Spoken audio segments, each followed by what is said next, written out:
ইসমাইল হোসেনকে চেনেন? না না, আপনার পরিচিত ইসমাইল হোসেন নামে কারো কথা বলছি না। এখন সারা দুনিয়া চেনে সেই ইসমাইলের কথা বলছি। এবারের ঈদের আনন্দকে আরেকটু বাড়িয়ে দিয়েছেন সেই ইসমাইল হোসেন। যুক্তরাজ্যের জনপ্রিয় রান্নার প্রতিযোগিতা মাস্টারশেফ প্রফেশনালসের 18তম আসরে নিজের রান্নার দক্ষতা ও সৃজনশীলতা দিয়ে বিচারকদের মুগ্ধ করেছেন তিনি। প্রশংসায় ভাসছেন তিনি। বাংলাদেশের রাজশাহীর ছেলে তিনি। যুক্তরাজ্যের তাবড় তাবড় পেশাদার শেফদের সাথে পাল্লা দিয়ে তিনি জায়গা করে নিয়েছেন প্রতিযোগিতার সেমিফাইনালে।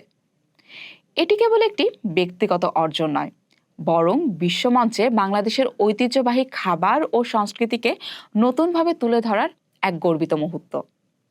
তার হাতে জাদুতে ব্রিটিশদের সামনে উঠে এসেছে বাংলাদেশের প্রাচীন রন্ধনশৈলী ও সুগন্ধি মশলার এক অনন্য অধ্যায়।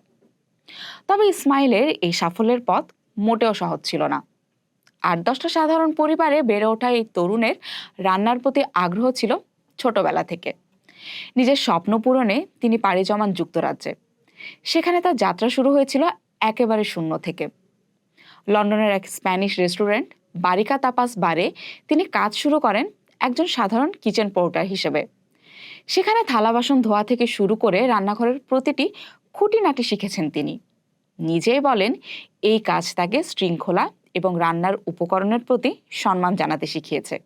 অন্যান্য অনেক পেশাদার শেফের মতো তার কোনো নামী কালিনারি স্কুলের ডিগ্রি ছিল না, কিন্তু ছিল শেখার প্রবল আকাঙ্ক্ষা।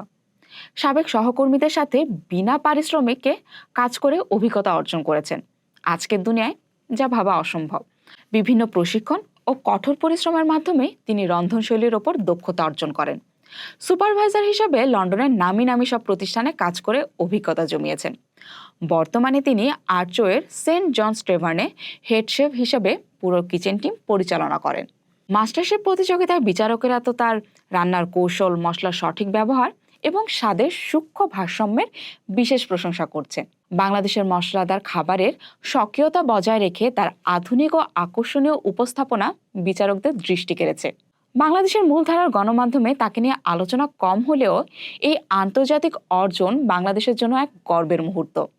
ইসমাইলের কাছে এই প্রতিযোগিতা পরিচিতি পাওয়ার মাধ্যম নয়, কারণ রান্না ইসমাইলের প্যাশন এবং জীবনের উদ্দেশ্য। আমরা সবাই আশা করি তিনি তার এই ধারাবাহিক সাফল্য ধরে রেখে মাস্টারশেফ প্রফেশনালস ইউকের চূড়ান্ত পর্বেও জায়গা করে নেবেন এবং বিদেশের মাটিতে বাংলাদেশের রান্নার ঐতিহ্যকে আরও উজ্জ্বলভাবে তুলে ধরবেন। ইসমাইল হোসেনের জন্য রইল অনেক অনেক শুভকামনা।